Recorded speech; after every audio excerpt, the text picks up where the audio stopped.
Hi everyone, this is Ella Lynn, and thanks for stopping by my channel, Everything Spiritual.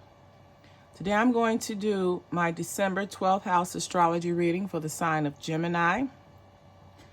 Gemini's dates are May 21st through June 20th. Gemini is a masculine energy sign. It's also an air sign, and Gemini is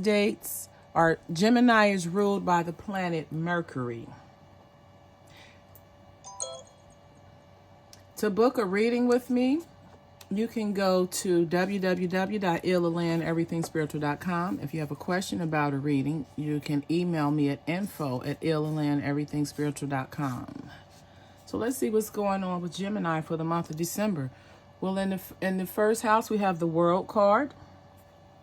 And it's in the reverse. In the upright position, this card means wholeness, completion, a time of joyful peace or spiritual insight. It's just a sign of completion, a well-lived life, a completed project. But by it being in the reverse, that means that you have these things, but they're delayed or there is a blockage. So you need to understand what's going on with you right now that would cause you to look or appear incomplete. You give the impression to people that you have the ability to have joy, peace, spiritual insight, but for some reason you have a blockage. You're not living your best life, and people can see it on you. In your second house, we have, which is the house of your earning abilities, we have the balance. And this is the temperance card. But this is saying that this is the time for you to find your own personal balance. So when it comes to your earning ability, maybe you've been working too hard, or maybe you haven't been working hard enough. But this card is telling you to find your own personal balance. And then also with balance comes being a team player. So regarding your earning ability or how you value your cash, your property, and your possessions, this card is saying that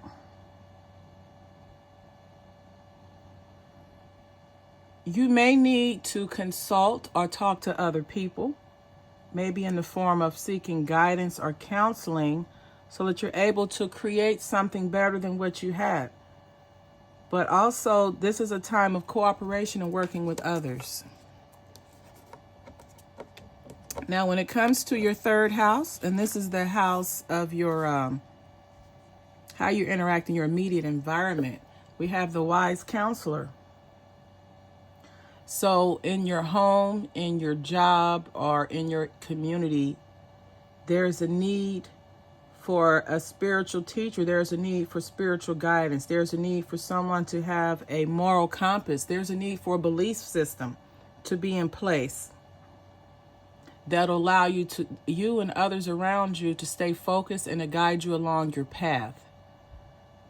So you may be the one to initiate the wise counsel, or you may be the person who is the counselor and that brings balance, that brings integrity, that instills a belief system with those in your system. So you instill a belief system with those in your circle of friends or group that would allow you all to move forward on your spiritual journey. When it comes to your fourth house, the house of your emotional support and nurturing, your foundation, we have the Eight of Swords, or the Eight of Air. So this is someone that feels helpless and confused. You're afraid to take action. You may be unhappy with your current situation and feel trapped. But just know that you can change your circumstances. And being trapped is only an illusion. You need to focus on your self-confidence. that'll help you get rid of the fear of failure.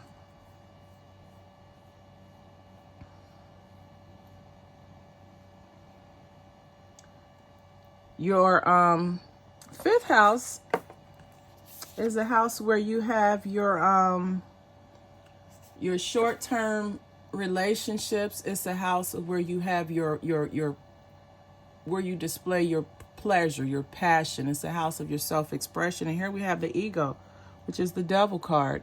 So some of you are entertaining ways and addictions and behaviors that are unhealthy. And it's dealing with the 7 deadly sins.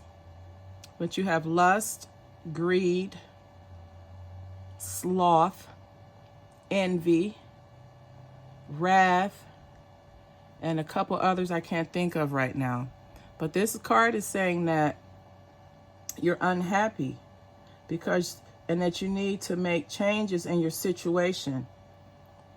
You need to free yourself from the limited beliefs. Because although when you indulge in the 7 deadly sins, gluttony, the lust, the greed, it feels good at the moment, but in the long run, it doesn't work out for you. It creates more problems than it's worth. And you're being asked to check your ego, to manage and control those addictive behaviors, those unhealthy behaviors, those relationships with unhealthy people, or those unhealthy relationships with people.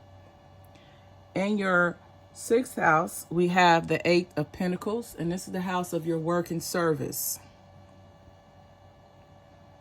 So you're someone that you're working hard in your career.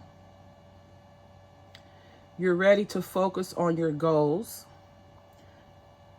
You're dedicated to what you're doing. You're dedicated to mastering your skill. You're dedicated to becoming the best you can be when it comes to your career or your work. And then you also could work that as service as well, where you're taking that which you love and providing a service to others. In your 7th house, which is the house of your long-term relationships, this is where you have your marriages, your spouses, your fiancés. We have the Sun card. So it's a time of extreme joy and success. There's more success to come. You should be proud of yourself and what you have accomplished in your relationship, because it's successful, it has longevity, and it's very healthy. In your 8th house, we have the Ace of Cups. And this is the house of where you have your shared assets, joint finances. And by us having the Ace of Cups, or the Ace of Waters, that's letting you know, first of all, this is someone that's very emotional and is very intuitive, or you use your intuition. And it's the beginning, because you have the 1, the Ace. It's the beginning of a new emotional experience. It's the beginning of a new opportunity that makes you happy. And you need to follow your intuition and trust the messages that you're receiving regarding your shared assets and joint finances with your significant others. The 9th house is the house of our higher mindedness, our expanded consciousness, and higher learning. And we have the Knight of Water, or the Knight of Cups. So when it comes to your expanded consciousness and your higher learning capabilities, you're just infatuated with it. You have over-the-top emotions. And you have to make sure you manage those emotions so that you don't get knocked off balance, so that you don't run out of steam. It's like you're full speed ahead emotionally with the ideal of your higher education or expanded consciousness. You just need to balance yourself to make sure that you don't run out of that energy, that desire, before you obtain your goal. And then the infatuation is only temporary anyway. That's why you need to make sure that you stretch it out, that you balance yourself, you stay even keeled. The 10th house is the house of your career and reputation and professional achievement. And we have the 6 of Swords. And this is a good card. The end of challenging times. Things are looking up. Happy changes are coming in your life right now. This is the perfect time for making career changes. And it's also the end of conflict. So if you were struggling in your job, or if you had doubt about if you had staying power, or if you were an asset to your team, guess what? You are. The 11th house is a house of joint activities with like-minded people. And we have the Ace of Pentacles, or the One of Earth. So when it comes to the things that you do with your friends, your like-minded people, you all feed off each other's energy. This is a time of an opportunity. This is a time of an unexpected abundance that's coming in your life right now through the company that you keep. And you all may get together and brainstorm on ideas or business ventures or business opportunities, but whatever you're doing, it's working. It's going to create unexpected abundance in your life right now. And the abundance can be resources from other people that you've met within your group, or it could be people that someone from your group have introduced you to. And that person has provided you information and insight that is going to provide you abundance, success.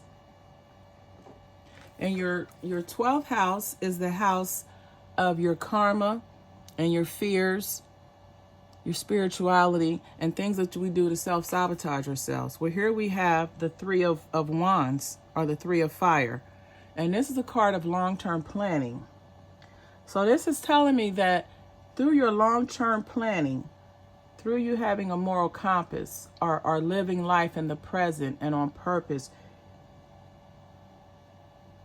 you're going to be extremely successful through your planning. You've done the hard work. You've lived a life on purpose. You've lived your life with consideration for others. So you've done all the right things, and now it's just time to sit back, wait, and be patient, and wait for the success of your actions to come to pass. So Gemini, this has been your December 12th house astrology reading. If this video resonates with you or someone that you may know, please like, comment, share, and subscribe. If you would like guidance from me on a daily basis, you can follow me on Instagram at Everything Spiritual, or just you can follow me on Instagram at Have a wonderful day, and as always, namaste.